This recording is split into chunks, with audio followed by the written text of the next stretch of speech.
కేసీఆర్ ఏ విధంగా ప్రజలను మోసం చేసి నోటి దారిలో అధికారంలోకి వచ్చిండు అన్న విషయాలు కాంగ్రెస్ పార్టీ కార్యకర్తలు మనమంతా ఇంటింటికి గడప గడపకు వెళ్ళి ప్రతి ఓటరుకు వెన్ను తట్టి చెప్పాల్సిన అవసరం ఉందన్న విషయాన్ని మీకు అందరు కూడా తెలియజేస్తూ ముఖ్యంగా ఒక విషయం గమనించాలి. ఈ ముఖ్యమంత్రి కేసీఆర్ గతంలో అధికారంలో లేనప్పుడు మేనిఫెస్టోలో పెట్టిన అంశాలు ఏంటిది, ఎందుకు అవి అమలు జరగకపోయిందో, ఎందుకు 8 నెలల ముందలే అధికారాన్ని వదులుకొని ప్రజల వద్దకు వెళ్తున్నాడు అనే విషయాన్ని మనం ప్రతి ఒక్కరికి కూడా చెప్పాల్సిన అవసరం ఉంది. అధికారంలోకి రాకముందేమన్నాడు, దళితుల్ని ముఖ్యమంత్రి చేస్తా అన్నాడు. ప్రతి నియోజకవర్గానికి 1,00,000 ఎకరాల నీళ్లు ఇస్తా అన్న మాట చెప్పడం జరిగింది. 2 బెడ్రూమ్ ఇల్లు కట్టిస్తా అని చెప్పన్నాడు. అదేవిధంగా మైనార్టీ సోదరులకు మన పక్కన శాస్త్రనగర్ దగ్గర చెప్పడం జరిగింది. మా అస్లాం ఎప్పుడు అంటాడు, శాస్త్రనగర్ में ऐलान करो मैं एमपी को जिताओ, एमएलए को जिताओ, मैं 4 महीने में मैं रिजर्वेशन दूंगा, बोलके 12% रिजर्वेशन दूंगा అని చెప్పి కేసీఆర్ మన పక్కన మనకు 30-40 కిలోమీటర్ల దూరం షాద్నగర్ దగ్గర మైనార్టీ సోదరులను మోసం చేసిన విషయాన్ని ప్రతి మైనార్టీ సోదరు కూడా ఈరోజు జీర్ణించుకోలేని పరిస్థితిలో ఉన్నాడు. అదేవిధంగా గిరిజనులు కూడా గిరిజనుల రిజర్వేషన్లు పెంచుతా అన్న మాట ఇచ్చి వాళ్ళని ఏ విధంగా మోసం చేసిందన్న విషయాన్ని కూడా ప్రతి ఒక్క గిరిజన సోదరుడు ఈరోజు ఆలోచన చేస్తున్నాడు. విద్యార్థులకు ఫీజు రియంబర్స్మెంట్ ఇవ్వడు, అదేవిధంగా నిరుద్యోగులకు డిఎస్సీ లేడు, అదేవిధంగా ఉద్యోగులకు ఇస్తాన్న పిఆర్సీ బకాయిలు చెల్లించాడు, అదేవిధంగా సిపిఎస్ విధానాన్ని రద్దు చేయమని చెప్పి ముక్త కంఠంతో ఉపాధ్యాయులంతా కూడా ఆందోళన చేస్తుంటే కూడా ఏ మాత్రం పట్టించుకోకుండా గవర్నర్ కు కాగితాలన్నీ అప్పచెప్పి ఈరోజు దొంగల కులంతో ఎన్నికల ప్రచార కార్యక్రమాన్ని నిర్వహిస్తే ఆడ 25 లక్షల మంది కావలసిన భోజన పదార్థాలు తయారు చేస్తే 25 లక్షలకు సంబంధించిన బండ్లు లారీలు కానీ ట్రాక్టర్లు కానీ పెడితే ఆడ వచ్చింది ఎంత అంటే కేవలం 2-3 లక్షల నుంచి ఏమన్నా ఉంటే ఇంకో 1 లక్ష అటు ఇటు ఉండొచ్చు తప్ప అంతకు మించి రాలేదు. ఆ రోజే కేసీఆర్ స్పీచ్ చూసి మీరు ఆయన ముఖం అన్నది వాడిపోయింది. ఆ రోజే తెలంగాణ టీఆర్ఎస్ పార్టీ పతనమైన అంశాన్ని ఆ రోజే ఆయన గమనించిండు. బస్ పాస్ రాస్తామంటే రాక్షసునికి ఆయన చెయ్యి భగవంతుడు, ఆయన నెత్తి మీద పెట్టడం జరుగుతుంది. ఈ రోజు కేసీఆర్ కూడా భగవంతుడు అలాంటి ఆలోచన కలిగించి ఆయన చెయ్యి పైన ఆయన నెత్తి పైన చెయ్యి పెట్టే విధంగా ఈరోజు ఆలోచన భగవంతుడి ద్వారా జరిగిందన్న విషయాన్ని కూడా మీకు అందరు కూడా తెలియజేస్తూ, అదే విధంగా మనం ఇప్పటి నుంచి మనకు పోలింగ్ జరిగే వరకు నిరంతరం నిద్రాహారాలు మానైనా సరే ఈ యొక్క కేసీఆర్ అరాచక పాలన అంతం చేయడానికి మనము ఇంటింటికి పోవాలి. ఎక్కడ ఏ కార్యక్రమం ఉన్నా, ఏ సమావేశం ఉన్నా ఒకటే విషయం చెప్పాలి, ఈ కేసీఆర్ చేసిన మోసాల గురించి చెప్పాలి, ఆయన చేసిన మనిషి పనులు ఎందుకు చేయలేదు అన్న విషయాన్ని చెప్పాలి అన్న విషయాన్ని మీకు అందరూ తెలియజేస్తూ, ఈ 2-3 నెలల్లో ఈ దరిద్రపు కేసీఆర్ పాలన పోయి కాంగ్రెస్ ప్రభుత్వ పాలన రాబోతుందన్న విషయాన్ని కూడా మీకు అందరూ కూడా తెలియజేస్తూ, అదేవిధంగా నేటి కార్యక్రమానికి విచ్చేసినటువంటి అతిథులు మన మహేష్ రెడ్డి గారు, నిర్మల్ మాజీ శాసనసభ్యులు, అదేవిధంగా మన గూడూరు నారాయణ రెడ్డి గారు ట్రెజరర్, దాన్ని కూడా ఒక 2 విషయాలు మాట్లాడాల్సిందిగా కోరుతున్నాం.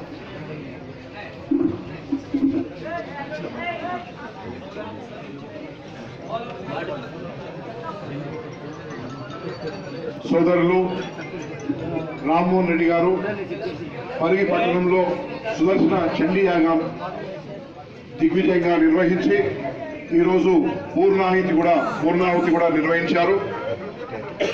ఈరోజు ఈ యొక్క పూర్ణాహుతికి ముఖ్య అతిథిగా సోదరులు Telangana Congress committee working president, Telangana tiger అని పిలువబడే రేవంత్ రెడ్డి గారు, అట్లాగే సోదరులు నిర్మల్ మాజీ శాసనసభ్యులు, ఆదిలాబాద్ జిల్లా కాంగ్రెస్ అధ్యక్షులు, రేపు కాబోయే మంత్రి కూడా జిల్లా నుంచి ఎందుకంటే ఆయన అక్కడ ఈ రోజు ప్రస్తుతం ఉన్న మంత్రిని ఖచ్చితంగా 30,000 నుంచి 40,000 ఓట్ల మెజారిటీతో ఓడించుకోబోతున్నాడు అనేది సర్వేలో తేలింది. ఈ రోజు ఇక్కడ గుమిగూడిన కాంగ్రెస్ మండలాధ్యక్షులు, నగరాధ్యక్షులు, ఎన్ఎస్యుఐ, యూత్ కాంగ్రెస్, మహిళా మరియు ప్రతి కాంగ్రెస్ కార్యకర్తకు ఇక్కడ వచ్చిన ప్రతి సోదర సోదరులందరికీ నా యొక్క హృదయపూర్వక నమస్కారం తెలియజేస్తున్నాను. ఈ యొక్క యాగం హిందువులకు చాలా అత్యంత ప్రీతిపాత్రమైనది, అత్యంత పవిత్రమైన యాగం. ఈ యాగం ఈరోజు పూర్ణాహుతితోని ముగించిన సందర్భంగా ఖచ్చితంగా ఈ యాగ ఫలితం రేపు కాంగ్రెస్ పార్టీ పరిగిలోనే కాదు యావత్ తెలంగాణలో అత్యధిక మెజారిటీతోని మనము కాంగ్రెస్ ప్రభుత్వాన్ని ఏర్పాటు చేయబోతున్నాం. మన నాయకుడు ఈరోజు పిసిసి అధ్యక్షులు కెప్టెన్ ఉత్తమ్ కుమార్ రెడ్డి గారు. ఉత్తమ్ కుమార్ రెడ్డి గారు ఒక ఉత్తమమైన నాయకుడు. మన రాష్ట్రంలో అటువంటి నాయకుడు మన పార్టీకి ఈరోజు సారథిగా ఉన్నాడంటే మనం నిజంగా కాంగ్రెస్ పాత్రంతా గర్వించదగిన విషయం. ఈరోజు దుష్ట పాలన కేసీఆర్ అంటే కచరా, కల్వకుంట్ల చంద్రశేఖరరావు కచరా. అతన్ని ఈ రోజు నుంచి మనం కచరా అని పిలవాలి. కచరా హటావ్ తెలంగాణ బచావ్ అనే నినాదంతో మనకు ముందుకు పోవాల్సిన అవసరం ఉన్నది. ఎక్కువ సమయం తీసుకోకుండా ఇక్కడ చాలా ప్రజాదరణ కలిగిన స్పీచ్లు మన రేవంత్ రెడ్డి గారు ఇస్తారు.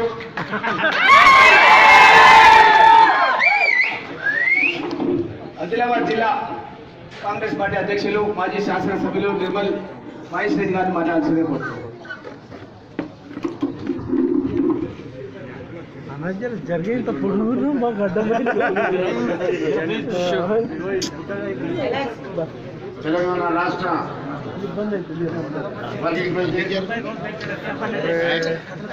మిత్రులు రేవంత్ రెడ్డి గారు,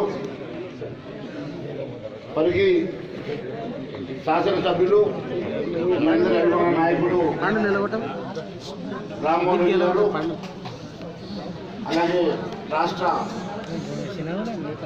కోశాధికారి మిత్రుడు గూడూరు నారాయణ రెడ్డి గారు, మరి వివిధ మండలాల నుంచి, గ్రామాల నుంచి ఇచ్చేసినటువంటి నాయకులు, శ్రేయాభిలాషులు, మిత్రులు, ప్రతి ఒక్కరికి కూడా పేరు పేరు నమస్కారం తెలియజేస్తున్నాను. మీకు తెలుసు, ఒకవైపు ఎన్నికల హడావుడి మొదలైంది. 5 సంవత్సరాలు పాలించమని ఓటేసి గెలిపిస్తే 4 సంవత్సరాల 3 నెలలకే రాజీనామా చేసి ఈ ప్రభుత్వాన్ని డిజాల్వ్ చేసి ప్రజల ముందుకు వస్తున్నాడు. 121 హామీలు ఏ ఒక్క హామీ నెరవేర్చని కేసీఆర్ ఈరోజు ప్రజల దగ్గరకు వచ్చి ఓటర్కి ముఖం ఉన్నదని అడుగుతా ఉన్నా. మరి దాదాపుగా 2,72,000 కోట్ల బాకీ చేసి ఆ రోజు తెలంగాణ రాష్ట్రం వచ్చినప్పుడు తెలంగాణ రాష్ట్రం మిగులు బడ్జెట్తో తెలంగాణ రాష్ట్రం ఒక ధనిక రాష్ట్రంగా ఉండే. కేసీఆర్ మాటల్లోనే ఆ రోజు చెప్పిండు, గుజరాత్ తర్వాత ఇంత ధనిక రాష్ట్రం లేదని చెప్పిండు. మరి 4 సంవత్సరాల 3 నెలల్లో ఈ రాష్ట్రం శ్రీపాద ప్రాజెక్టు వరకు ఎన్నో ప్రాజెక్టులు కట్టుకున్నాం, ఎన్నో పవర్ ప్లాంట్లు కట్టుకున్నాం, మరి ఎన్నో రకాలుగా మనం అభివృద్ధి చేసుకున్నాం. ఇన్ని అభివృద్ధి కార్యక్రమాలు చేసినా కూడా రాష్ట్రంలో 60,000 కోట్ల బాకీ చేస్తే ఈరోజు కేసీఆర్ 2,70,000 కోట్ల బాకీ చేసి ఈ రాష్ట్రాన్ని మరి ఏం సాధించుంటూ ప్రజల సంక్షేమం కోసం ఖర్చు పెట్టిండా, ప్రాజెక్టుల కోసం ఖర్చు పెట్టిండా, మరి దేనికోసం ఖర్చు పెట్టిండో ఒకసారి ఆలోచన చేయాలి. ఈరోజు రేపు పరిగిలోకి వస్తాడు, మీ జిల్లాకు వస్తాడు. మరి వచ్చినప్పుడు మీ టీఆర్ఎస్ పార్టీ నాయకులు కానీ, కేసీఆర్ కానీ, లేకుంటే వాళ్ళకి సంబంధించిన వాళ్ళు వచ్చినప్పుడు మీరు ప్రశ్నించాల్సిన అవసరం ఉన్నది. మీ పరిగికి ఈ అభివృద్ధి చేసిండు, ఎన్ని నిధులు ఇచ్చిండు, ఏ రకంగా ఈ ప్రాంతాన్ని అభివృద్ధి చేసిండు, ఈరోజు ఓటర్కి హక్కు ఉన్నదా అని చెప్పి ప్రశ్నించే అవసరం ఉన్నది. ఎప్పుడైనా అపోజిషన్ లో ఉన్నా కూడా ఒక ఎమ్మెల్యేగా రామ్మోహన్ రెడ్డి గారు ఇక్కడ చేసినటువంటి అభివృద్ధి కానీ, రామ్మోహన్ రెడ్డి గారు ఇక్కడ చేసినటువంటి మీకు తీసుకొచ్చినటువంటి నిధులు కానీ, మరి అపోజిషన్ లో ఉండి కూడా పోరాటం చేసి ఈ పార్టీతో ఈ ప్రభుత్వంతో కొట్లాడి కనీసం ఇంత అభివృద్ధి చేసేడానికి ప్రయత్నం చేసిండు. అదే ఆయనకు రేపు రాబోయే అధికార పార్టీలో, రేపు రాబోయే కాంగ్రెస్ ప్రభుత్వంలో మీరు గెలిపించినట్లయితే ఈ నియోజకవర్గాన్ని కాదు ఈ జిల్లాని అభివృద్ధి చేసి అభివృద్ధి ఒకసారి ఆలోచన చేయండి. అపోజిషన్ లో ఉన్న వ్యక్తి ఇంత కష్టపడి ఇన్ని పోరాటం చేసి నిధులు తీసుకొచ్చిన వ్యక్తి రేపు అధికారంలో ఉంటే ఏ రకంగా అభివృద్ధి చేస్తాడో ఒకసారి ఆలోచన చేయాల్సిన అవసరం ఉన్నది. మరి కష్టకాలంలో ఆయన గెలిపించిండ్రు, ఆయన వెన్నంటే ఉన్నారు. మరి ఇప్పుడు మీరు ఆయన వెన్నంటే ఉండి గెలిపించినట్లయితే రేపు రాబోయే కాంగ్రెస్ ప్రభుత్వంలో ఖచ్చితంగా ఆయన మంచి స్థానంలో ఉండి మీకు మీ అభివృద్ధి కోసం మీ ప్రాంత అభివృద్ధి కోసం ఖచ్చితంగా పనిచేస్తారని చెప్పేసి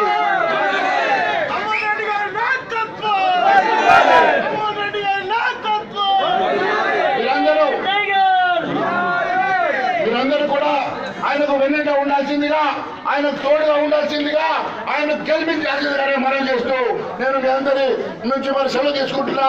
జై కాంగ్రెస్, జై Congress. Telangana Pradesh Congress committee working president గా పగ్గాలు చేపట్టి మొట్టమొదటిసారిగా మన వికారాబాద్ జిల్లాలో పరిగిలో ఈరోజు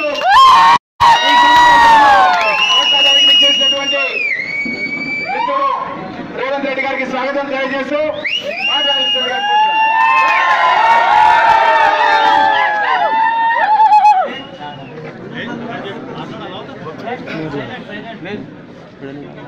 మిత్రుడు మీ అభిమాన నాయకుడు మీరు ఎన్నుకున్న శాసనసభ్యుడు రామ్మోహన్ రెడ్డి గారు మన ప్రాంతం మన రాష్ట్రం బాగుపడాలని పచ్చని పంటలతో పాడి పంటలతో అందరి కుటుంబాలు సుఖ సంతోషాలతో ఉండాలని సుదర్శన చండీ యాగం చేసి ఈ రాష్ట్రానికి పట్టిన కొలివి దయ్యాన్ని వదిలించడానికి తన వంతు ప్రయత్నంగా యాగం చేయడమే కాకుండా మమ్మల్ని అందరూ కూడా ఆహ్వానించి దర్శనం చేసుకోవడానికి రాష్ట్రానికి రాబోయే మంచి రోజులను మీతో పంచుకోవడానికి ఆహ్వానించి అభిమానించిన మీ అందరికీ కూడా ధన్యవాదాలు. సోదరులారా, వాస్తవంగా ఇది దేవుడి కార్యక్రమం. ఇక్కడ రాజకీయాలు మాట్లాడడం అంత సమంజసం కాకపోయినా దేవుడు అనేవాడు కోరుకునేది కృష్ణుడైనా రాముడైనా ఎవరైనా దేవుడు అనేవాడు నరకాసుర వధ, రావణాసుర వధ, బకాసుర వధ చేసిందంతా కూడా పేద ప్రజల కోసమే. ఆనాటి ప్రజలను పట్టి పీడిస్తున్న రాక్షసులను వధించడానికే యాగాలు చేసింది. కాంగ్రెస్ పార్టీ యాగాలు చేస్తే దాన్ని భగ్నం చేయడానికి టిఆర్ఎస్ రాక్షసులు ఎప్పుడూ సిద్ధంగా ఉంటారు. మరి ఆ రాక్షసులను వదిలించడానికి అవసరమైతే మన అందరం కూడా కలిసికట్టుగా పోరాటం చేయాల్సిన సందర్భం కాబట్టి ఇక్కడికి విచ్చేసిన కాంగ్రెస్ పార్టీ కార్యకర్తలందరితోని కొన్ని అంశాలను నేను ప్రస్తావించదలుచుకున్నా. ఈ ప్రాంతానికి ఒక ప్రత్యేకత ఉంది. ఈ ప్రాంతంలో రజాకర్లకు వ్యతిరేక సాయుధ రైతాంగం పోరాటం చేసిన కొండా వెంకట రంగారెడ్డి ఈ ప్రాంతానికి సంబంధించిన బిడ్డ. అదేవిధంగా ఉమ్మడి రాష్ట్రంలో తెలంగాణ ప్రజల గొంతు వినిపించి తెలంగాణ రాష్ట్రం సాధన ద్వారానే మన కలలు సాకారం అవుతాయని చెప్పి మొదటి దశ తెలంగాణ ఉద్యమాన్ని మొదలుపెట్టింది మర్రి చెన్నారెడ్డి మన బిడ్డనే. ఆయన తర్వాత మలిదశ తెలంగాణ ఉద్యమాన్ని మొదటిసారి మొదలుపెట్టింది ఇంద్రన్న. ఇక్కడ ఉన్నోళ్ళు చాలా మంది ఇంద్రన్నతో కలిసి ఆనాడు 96లో తెలంగాణ ఉద్యమంలో పాల్గొన్నోళ్ళు కూడా ఈ ప్రాంతం వాళ్ళే. ఇవాళ కేసీఆర్ పాలనను అంతమొందించడానికి అనుకోకుండానో పాలమూరులో ఉన్న నన్ను 60% వికారాబాద్ జిల్లాలో కలిపి మీ తరఫున ఆనాడు నేను తాండూరు పర్యటన సందర్భంగా చెప్పిన తాండూరులో ఉన్న వీరభద్రుడి సాక్షిగా ఈ రాష్ట్రానికి పట్టిన కొలివి దయ్యాన్ని వదిలిస్తా అని చెప్పిన ఈరోజు వికారాబాద్ జిల్లాలో కలిసిన తర్వాత కార్యనిర్వాహక అధ్యక్షుడిగా కాంగ్రెస్ పార్టీ రాహుల్ గాంధీ గారు నాకు అవకాశం ఇచ్చిండ్రు. తప్పకుండా మిత్రుల సహకారంతో ఈ ప్రాంత ప్రజల ఆశీర్వాదంతో ఈ రాష్ట్రానికి పట్టిన శనిని పీడను విరగడి చేసే వరకు అలుపెరగకుండా మడమ తిప్పకుండా పోరాటం చేస్తానని చెప్పి ఈ సందర్భంగా మిత్రులందరికీ తెలియజేస్తున్నా. సోదరులారా, ఇవాళ మీ సమక్షంలో చండీ యాగం సాక్షిగా చంద్రశేఖరరావు గారిని ఒక మాట అడగదలుచుకున్నా. చంద్రశేఖరరావు గారు ఒక మాట చెప్తుంటాడు, మా బాసులు గల్లీలోనే ఉంటారు, మేము గల్లీలో ఉన్న బాసులకే సమాధానం చెప్తాం తప్ప కాంగ్రెస్ పార్టీ నాయకులకు మేము సమాధానం చెప్పాం, మా బాసులంతా గల్లీ వాళ్ళే. ఇవాళ గల్లీలో ఉండే మీ బాసులు నిన్ను 60 నెలలు పరిపాలించడానికి 63 మంది శాసనసభ్యులను గెలిపించి ఈ రాష్ట్రానికి ముఖ్యమంత్రిని చేస్తే 50 నెలలలోనే నువ్వు అర్ధాంతరంగా ఆత్మహత్య చేసుకొని అర్ధాశం ఉండా కొడుతుంది. ఎందుకు మారినావని నీ బాసులే అడుగుతున్నారు. 60 నెలలు పరిపాలించమని సంపూర్ణమైన మెజారిటీ ఇచ్చి నిన్ను ముఖ్యమంత్రిని చేస్తే, నీ పార్టీని గెలిపిస్తే నీ అల్లుని మంత్రం చేసుకున్నావు, నీ కొడుకుని మంత్రం చేసుకున్నావు, నీ బిడ్డను ఎంపిక చేసుకున్నావు, చివరికి నీ సడ్డకుని కొడుకుని రాజ్యసభ కూడా చేసుకున్నావు. అయినా తెలంగాణ ప్రజలు నిన్ను అడగలే. నీ బొంద మీద ఒక ఓటు వేసినాం కాబట్టి 5 ఏళ్ళు నేను ఇష్టారాజ్యం ఏమన్నా చేయాలని ఊరుకున్నాను. మరి అర్ధాంతరంగా నువ్వు ఆత్మహత్య చేసుకుంటే ఎందుకు ఆత్మహత్య చేసుకున్నావు అని ఎవరు అడగాల్సిన అవసరం లేదా? పోని మేము అడగలే, ఆత్మహత్య ఎందుకు చేసుకుంటున్నావో నీ బాసులకు సమాధానం చెప్పాల్సిన బాధ్యత నీకు లేదా అని చెప్పి నేను కల్వకుంట్ల చంద్రశేఖరరావు గారిని ప్రశ్నిస్తున్నా. మా పాత్రికేయ మిత్రులను కూడా నేను అడుగుతున్నా, కాంగ్రెస్ పార్టీ భయపడ్డదని ఆ సన్నాసి చెప్తే ఎన్నికలకు మీరు కూడా మాట రాస్తున్నారు. కాంగ్రెస్ పార్టీ భయపడతాదే? 133 సంవత్సరాలు ఈ పార్టీ పుట్టి 133 సంవత్సరాలైంది. ఈ దేశానికి స్వాతంత్రం కావాలంటే తెచ్చిన పార్టీ కాంగ్రెస్ పార్టీ. ఈ ప్రాంతానికి ప్రత్యేక రాష్ట్రం కావాలంటే ఇచ్చిన పార్టీ కాంగ్రెస్ పార్టీ.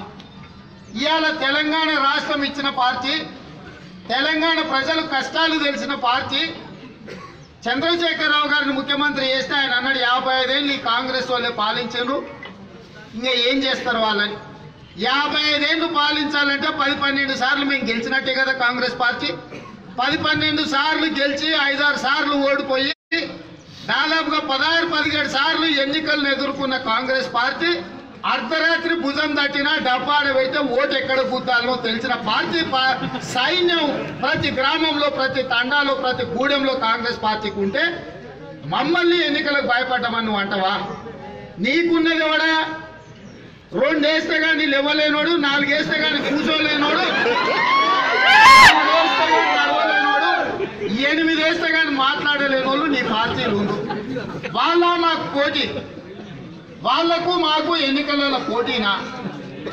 మేము అడుగుతున్నది ఏందయ్యా అంటే, ప్రజాస్వామ్యంలో ప్రజలు సంపూర్ణమైన మెజారిటీ ఇచ్చి నిన్ను గెలిపిస్తే నువ్వు అర్ధాంతరంగా ఎన్నికలు తెస్తే 3-4 వేల కోట్ల రూపాయలు తెలంగాణ ప్రజల నెత్తి మీద ఆర్థిక భారం పడుతుంది.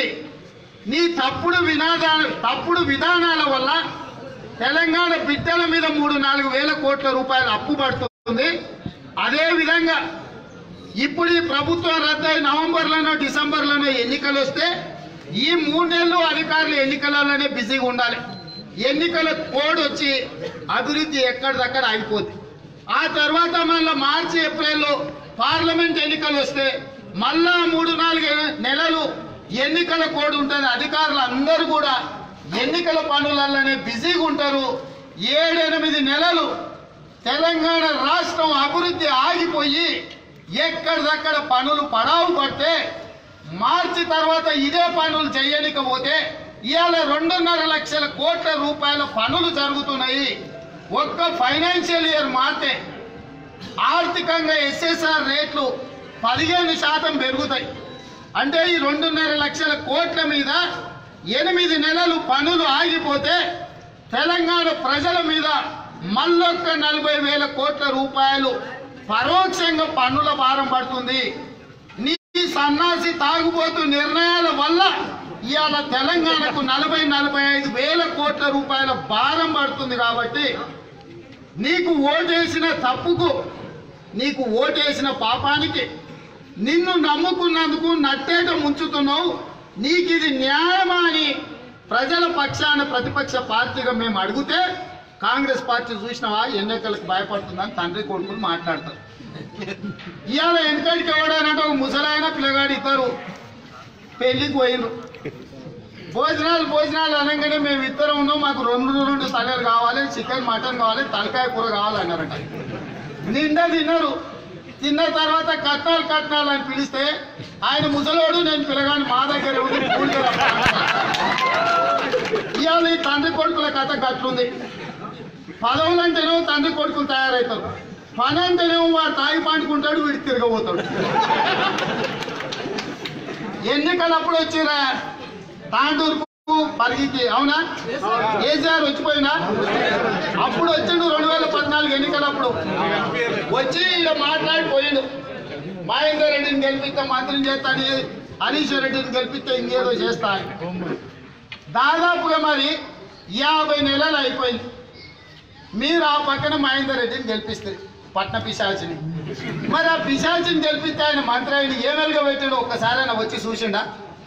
50 నెలలల్లా మనం ఎట్లున్నామని, మన కష్టాలు తీరినాయా లేదా అని, లేకపోతే మన పిల్లలు చదువుకుంటున్నారా లేదా అని, లేదా మన దళితులకు 3 ఎకరాల భూమి ఇచ్చిండ్రా లేదా అని, మన పేదలకు డబుల్ బెడ్రూమ్ ఇండ్లు ఇచ్చిండ్రా లేదా అని, చదువుకుంటున్న పిల్లలకు ఫీజు రియంబర్స్మెంట్ వచ్చిందా రాలేదా అని, లేదా ఇంటికో ఉద్యోగం ఇస్తా అన్నాడు కనీసం ఊరికో ఉద్యోగం వచ్చిందా లేదా అని, రైతులకు రుణమాఫీ జరిగి బ్యాంకులలో ఉన్న పాస్ పుస్తకాలు మన ఇంటికి వచ్చినాయా లేవా అని, మైనారిటీ సోదరులకు 12% రిజర్వేషన్లు ఇచ్చిండ్రా లేదా అని, చివరికి ఓటేసినోడు బతుకున్నాడా చచ్చిందా అని అన్న చూడడానికి వచ్చిందా?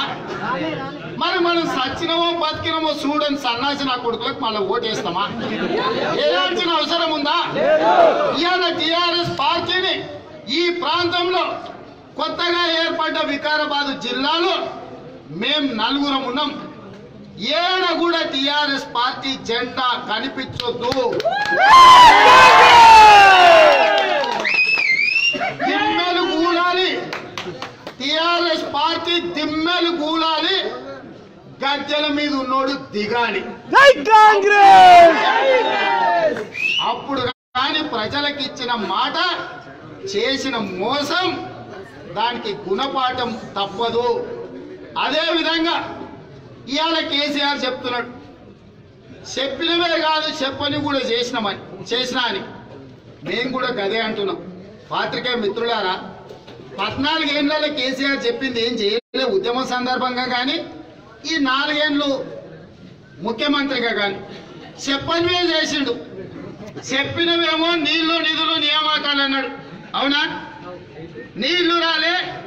నీళ్లు ఆనాడు దివంగత నేత రాజశేఖర్ రెడ్డి మా అక్క సబితమ్మ పట్టుబడితే ఎక్కడో మొదలైన ప్రాణీతను చేవెళ్ల వరకు, పరిగి వరకు, కొడంగల్ వరకు తీసుకురావడానికి 16 లక్షల ఎకరాలకు నీళ్లు ఇవ్వడానికి 40,000 కోట్ల రూపాయలతో ప్రాణీత చేవెళ్లను మా మిత్రుడు మహేష్ ఆదిలాబాద్ నుంచి అక్కడి నుంచి ఇక్కడి వరకు నీళ్లు తీసుకొచ్చి మన భూములకు నీళ్లు ఇవ్వడానికి 40,000 కోట్ల రూపాయలతో ప్రాజెక్టు చేపట్టి 10,000 కోట్ల రూపాయలు ఖర్చు పెట్టి మన చేవెళ్ల ప్రాంతంలో 1,200 కోట్ల రూపాయలు ఖర్చు పెట్టిన తర్వాత కేసీఆర్ వచ్చినాక మన నోట్లో మట్టి కొట్టిండా? రంగారెడ్డి జిల్లాకు, పాత రంగారెడ్డి జిల్లాకు చుక్క నీరు మొత్తం ఆయన ఉన్న ప్రాంతానికి గజ్వేల్కో లేకపోతే సిద్దిపేటకో లేకపోతే ఆయన అత్తగారు కరీంనగర్కో నీళ్ళు ఇచ్చుకుంటాం తప్ప రంగారెడ్డి జిల్లాకు చుక్క నీళ్ళు ఇవ్వమని చెప్పి 1,200 కోట్ల రూపాయలు ఖర్చు పెట్టి నిర్మించిన ప్రాజెక్టుల్ని ప్రాణహిత చేవెళ్లను చంపేసి ఈ రోజు కాళేశ్వరం ప్రాజెక్ట్ అని తీసుకొస్తే ఈ ప్రాంత ప్రజలు పౌరుషం లేనోళ్ళ అని నేను అడుగుతున్నా. మన ప్రాంతానికి రావాల్సిన నీళ్లను మళ్లించకపోయి 1,000-1,200 కోట్ల రూపాయలు ఖర్చు అయినా ఈడున్న ప్రాజెక్టులను ముంచి మనకు రావాల్సిన వాటా నీళ్లు రాకుండా ఇవాళ అడ్డుకుంటే ఈ ప్రాంతంలో మనం ఓట్లు వేయాల్సిన అవసరం ఉందా? ఒక్కసారి ఈ ప్రాంత రైతాంగం ఆలోచన చేయాల్సిన అవసరం ఉన్నది. కరువుకు, ఎడారికి, వలసలకు మన ప్రాంతం పెట్టిన పేరు. ఇవాళ మన వాళ్ళు ముంబైలోనో, బొగ్గుబాయిలోనో, దుబాయ్కో వలసలు పోయి తండాలలో ఏ ఊరు నుంచి అడుగు 4 నుంచి 10 కుటుంబాలు మినిమం బొంబాయిలో బతుకుతున్నాయి. ఇవాళ కొడంగల్లోనో, పరిగిలోనో, తాండూరు ప్రాంతంలోనూ ఉన్న లంబాడి సోదరులు సగం మంది పూణేలోనో, బొంబాయిలోనో బతుకుతున్నారు. ఎందుకు ఈ పరిస్థితి వచ్చింది? ప్రాణహిత చేవెళ్ళ పూర్తి అయిన ఉంటే వలసలు పోయిన వాళ్ళు వాపసు వచ్చేటోళ్ళు, కర్ణాటక నుంచి మన దగ్గరికి కూలీలు వలసకు వచ్చేటోళ్ళు మన భూములలో పని చేయడానికి. ఇంత అరాచకం, ఇంత అన్యాయం చేసిన ప్రాణహిత చేవెళ్ళను మొత్తం గొంతు విసికి చంపిన కేసీఆర్ ను బొందబెట్టాల్సిన అవసరం ఉందా లేదా? ఆ తరపున నిలబడ్డ మహేశ్వర్ రెడ్డి, మహేందర్ రెడ్డి, నరేందర్ రెడ్డి ఈ సన్నాసి వాళ్ళకు మనం ఓట్లు వేయాల్సిన అవసరం ఉందా అని నేను అడుగుతున్నాను. 50 నెలలు పరిపాలించడానికి అవకాశం వస్తే మనకు చేసిందేందో ఆలోచన చేయండి. ఇక ఆయన చెప్తాడు 1000 రూపాయలు పింఛన్ ఇస్తున్నామని. 1000 రూపాయల పింఛన్ గురించి చెప్పాల్సిన అవసరం ఉన్నది. గతంలో కాంగ్రెస్ ఉన్నప్పుడు 200 రూపాయలు ఇచ్చిన పెళ్ళ మొగునికి ఇచ్చినాం. ఇవాళ 1000 ఇచ్చాడు ముసలమ్మకు, ముసలాయలకు చిచ్చు పెట్టాడు.